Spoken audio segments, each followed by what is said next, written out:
A Tesla Model 3 might not be the car you think of when taking a road trip, because you might wonder, is the battery going to survive? Am I going to get stranded in the desert or succumb to a snowstorm going up a mountain? How expensive is a supercharging 40 times? And am I going to get hate crimed? Back in March, I took a 3,000-mile coast-to-coast road trip in a 2020 Tesla Model 3 Standard Range Plus. And it was actually a pretty great experience, despite being on the higher end of limit testing, what the old Tesla can do.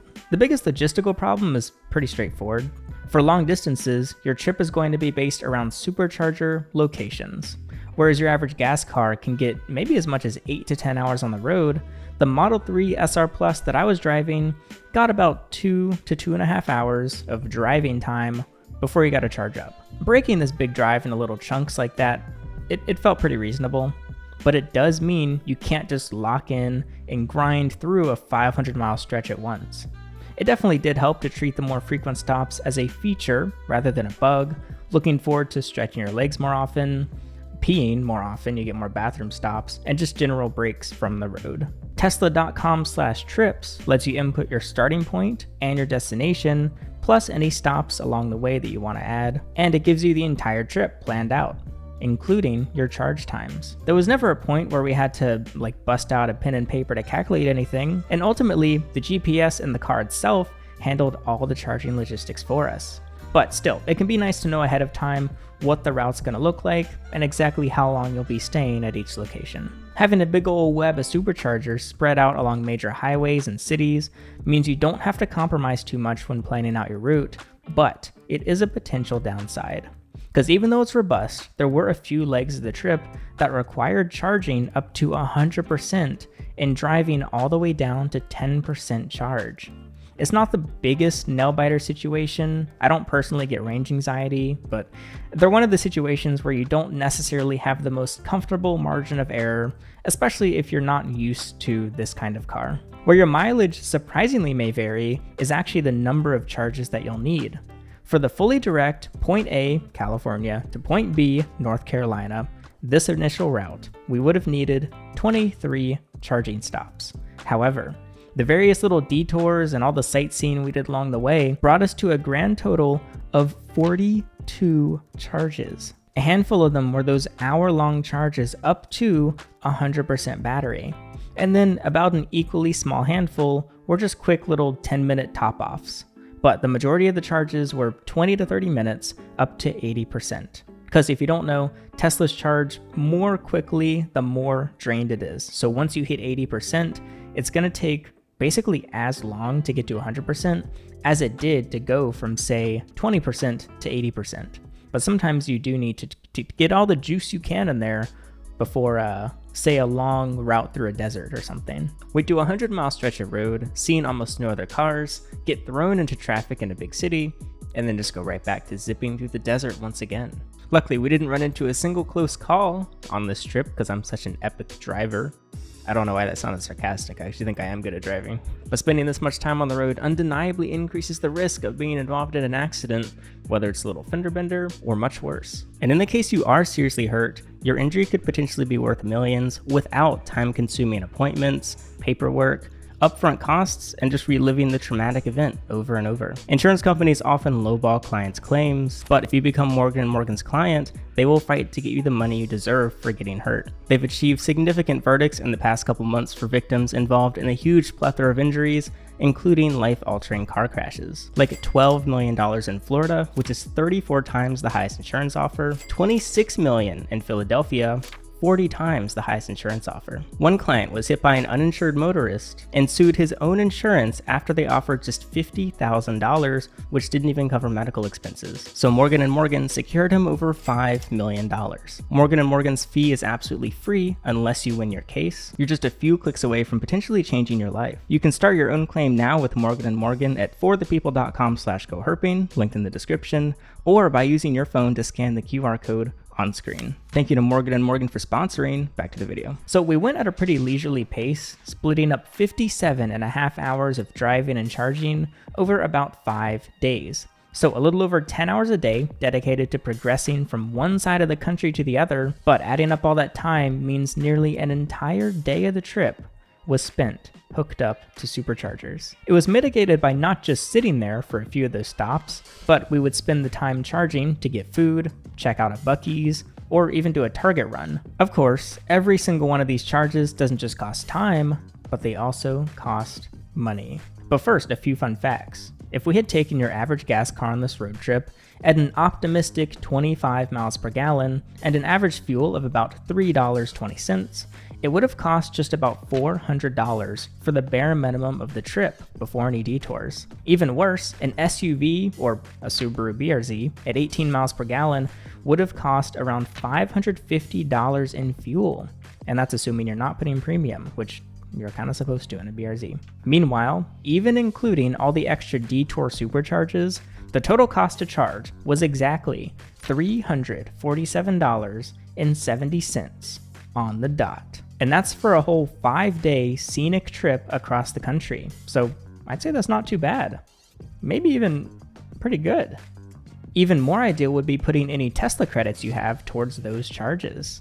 I mean, okay, if you're feeling really crazy and I've inspired you through my lovely videos to buy a Tesla of your own, to do maybe a cross-country road trip or two, you can use my Tesla referral link to purchase and not just get you a discount on a new Tesla, but earn me some credits that I can use for future road trips. So thank you. Also, thank you to those who actually have used my referral. I appreciate it. Anyway, enough about the logistics. How's the actual road time? The Model 3 we were driving did not have full self-driving, but it wasn't especially missed in this context because there were just so many long, simple stretches of open highway that were progressed through by just turning on basic autopilot. This keeps you in your lane, it keeps your speed going, just for as long as you want. You don't have to do anything aside from exist in the car.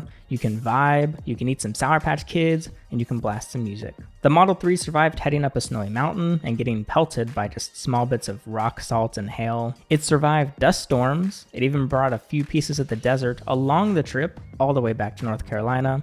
And of course, it handled rain just fine.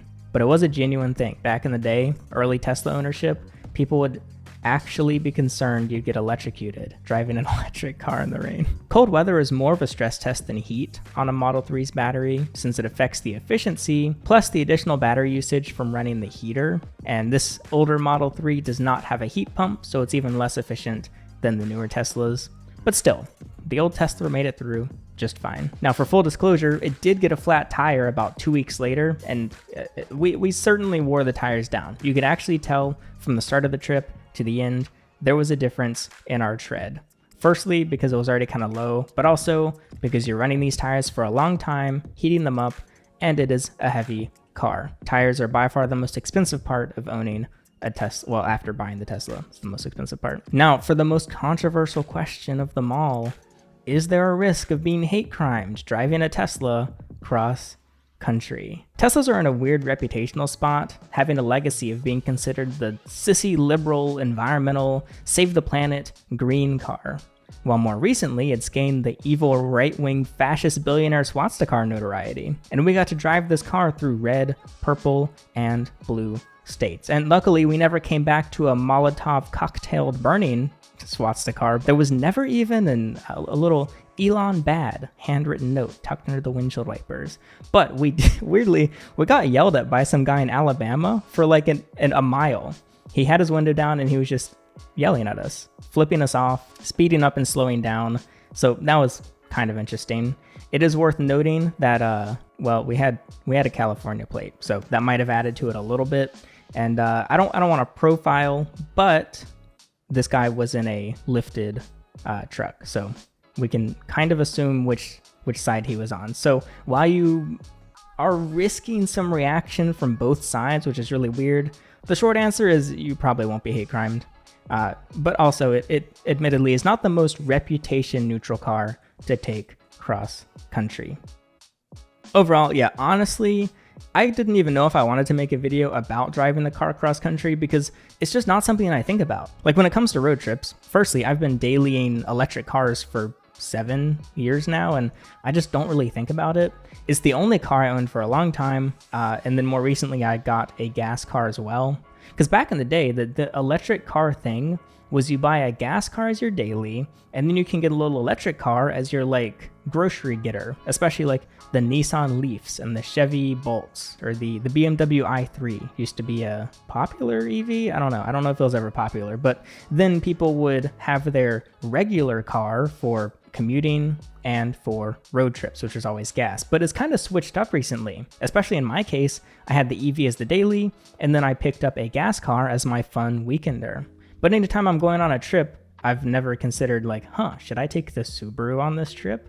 I always just naturally get in the Tesla. This is a little bit different, at least back in the day for non-Tesla EVs.